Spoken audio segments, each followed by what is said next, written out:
Football gives us some of the greatest moments of our lives. But this video isn't about the goals, the trophies, or the celebrations. It's about the men who ran out onto the pitch and never came home. These are 10 real stories. 10 footballers who collapsed mid-match, mid-training, mid-dream, and lost their lives doing what they love. Most were in the prime of their careers. All of them left behind family, teammates, and fans who never got to say goodbye. Before we begin, a content warning. Some of the incidents described here are distressing. We've kept this video respectful and factual, with no graphic footage. The majority of these tragedies share one thing: undiagnosed heart conditions, silent killers that no pre-match warm-up, no fitness test, no coach could see coming. Since these events, FIFA have introduced mandatory cardiac screening, defibrillators at all licensed matches, and emergency medical training for club staff. That progress matters. But it came too late for the men you're about to hear about. This is for them. Let's not forget. We start in Lagos, Nigeria, 1989. The Super Eagles needed a result in a World Cup qualifier against Angola. 25-year-old Samuel Okwaraji, a midfield who was simultaneously studying law, was at the center of it all. In the 77th minute, with the match still going, Okwaraji simply collapsed on the pitch. No collision, no foul. He just went down. What followed made the tragedy even worse. The ambulance on standby reportedly failed to start. By the time he received proper medical attention, it was too late. The autopsy revealed congestive heart failure, an enlarged heart, and high blood pressure, both conditions that had gone completely undetected. Samuel Okwaraji died at 25 years old. He became a national hero in Nigeria, not just for his football, but for the uncomfortable conversation his death sparked about medical infrastructure in African football.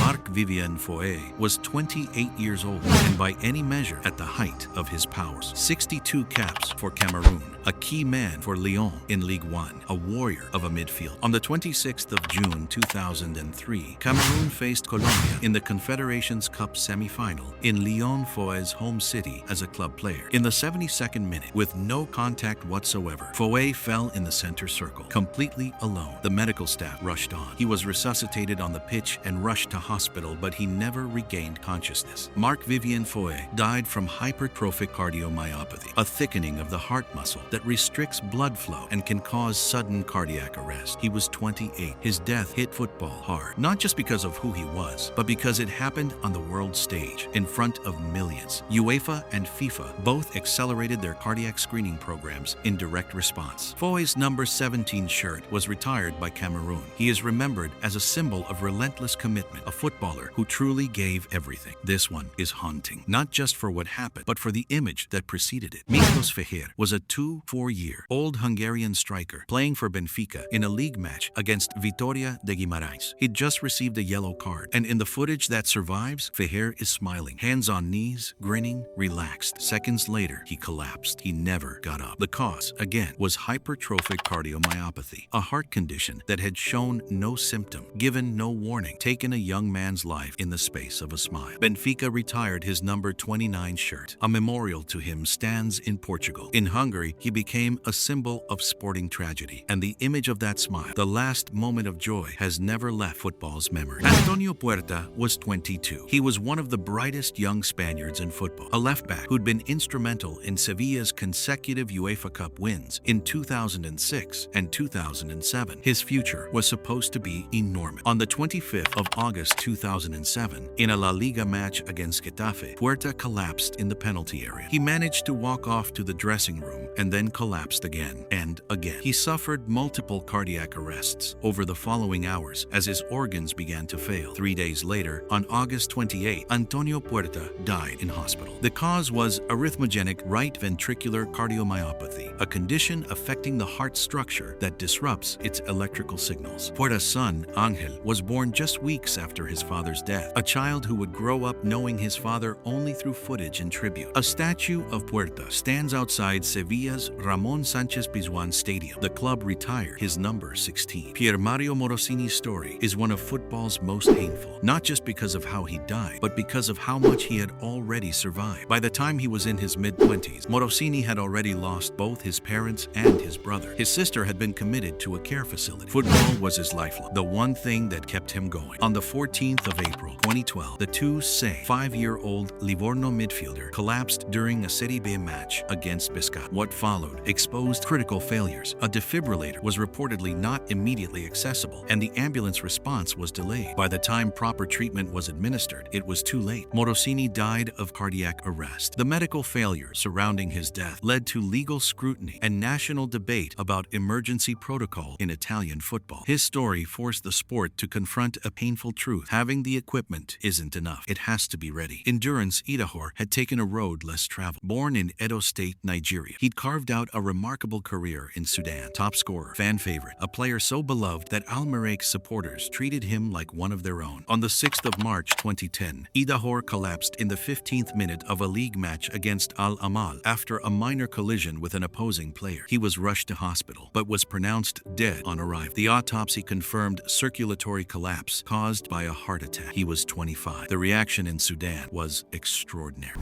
Thousands of fans gathered at the hospital. The Nigerian ambassador was one of the first on the scene. His widow, when asked whether he would be buried in Sudan or Nigeria, said simply, Idahor loved Sudan, and the Sudanese loved him. He was buried in his hometown in Nigeria, but a piece of him stayed on those Sudanese pitches forever. If Foé had moved to Beijing Enterprises in China in 2017, still hungry to play, still competitive. On the 5th of June 2017, during a training session, he was rushed to hospital but could not be saved. Cardiac arrest. His body was flown home to Ivory Coast, where he received a military funeral, a mark of the hero he was to his nation. He had won the Africa Cup of Nations with Ivory Coast in 2015. He is remembered as a warrior who gave everything on every pitch he ever played on. The 8th of September, 1990, York City versus Lincoln City. The English Football League, 4th Division. Just another Saturday afternoon, until it wasn't. David Longhurst, a 25-year-old forward, collapsed on the pitch after just 5 minutes. Despite the efforts of the medical staff, he could not be saved. The match was abandoned. He had died of a sudden heart attack. This was pre-internet, pre-AED mandates, pre-modern cardiac screening. Longhurst's death was part of a generation of tragedies that, taken together, should have changed football's approach to player safety much sooner than it did. He was 25 years old, with his career still ahead of him. York City fans have never forgotten him. His memory lives on at Bootham Crescent, a reminder that football's debt to its players goes beyond what happens on match day. This story is perhaps the least known internationally, but it is no less devastating. Cristiano Sebastião de Lima Jr. was a Brazilian striker who had found a second home in India. In his debut season with East Bengal, he scored 15 goals in 18 games, won the Golden Boot, and was adored by fans. He then signed for Dempo SC in Goa. On the 5th of December 2004, in the Federation Cup final against Mohun Bagan in Bangalore, Junior had already scored the opening goal. In the 78th minute, he burst through on goal again, collided with the goalkeeper, managed to squeeze the ball into the net, and then collapsed on the pitch. Mid-celebration, he never got up. He was pronounced dead on arrival at hospital. The autopsy confirmed cardiac arrest. He was 25. In a devastating detail, investigators later found that neither team had a doctor on the sidelines, only physiotherapists, in direct violation of AIFF regulation. Dempo SC retired his number 10 shirt. He scored both goals in the game that won his club the trophy, and he never got to celebrate it. We close with a different kind of tragedy, because not every death on a football pitch is cardiac in origin. Serhii Perhun was a young Ukrainian goalkeeper, just 23 years old, playing for CSKA Moscow. On the 19th of August 2001, during a league match, he was involved in a severe aerial collision with an opposing forward. The impact caused catastrophic brain injury. Perhun was airlifted to hospital and placed in intensive care. He never recovered. He died from a brain hemorrhage 11 days later, on the 28th of August 2001. His death is a reminder that football's dangers aren't limited to what's happening inside a player's chest. The physical nature of the game carries risks that no amount of cardiac screening can prevent, and that duty of care extends to every aspect of player welfare, on and off the ball. Perhun was 23. He had been linked with a move to Juventus before his death. Ukraine lost a future international. Football lost a young man at the very beginning of everything. 10 names, 10 stories, 10 lives, taken too soon on the pitch they love. And what connects almost all of them? Silence. A silent heart condition that had asked no permission to exist, shown no symptoms, given no warning, and then taken everything in an instant. Hypertrophic cardiomyopathy. Arrhythmogenic right ventricular cardiomyopathy. Congestive heart failure. Words that most of us can barely pronounce. Conditions that many of these players had never even heard of because no one had told them. Things have changed. UEFA introduced mandatory cardiac screening programs. FIFA now requires defibrillators at all licensed matches. Emergency medical protocols are far more more rigorous. And while no system is perfect, as Morosini's case showed as recently as 2012, the direction of travel is right. But it took these men dying to make that happen. And that is something football must never become comfortable with. There are also regions of the world, parts of Africa, parts of Asia, lower league football everywhere, where those improvements haven't fully arrived yet, where ambulances still don't start, where doctors aren't pitch sucked, where a young player's undiagnosed heart condition remains exactly that, undiagnosed. The work isn't done. Samuel Okwaraji, Marc-Vivien Foé, Miklós Fehér, Antonio Puerta, Piermario Morosini, Endurance Idahor, Cheick Tiote, Cristiano Junio, David Longher, Sergi Perjun. Remember, not for how they died, but for how they live, with passion, with commitment, with love for this game. Rest in peace.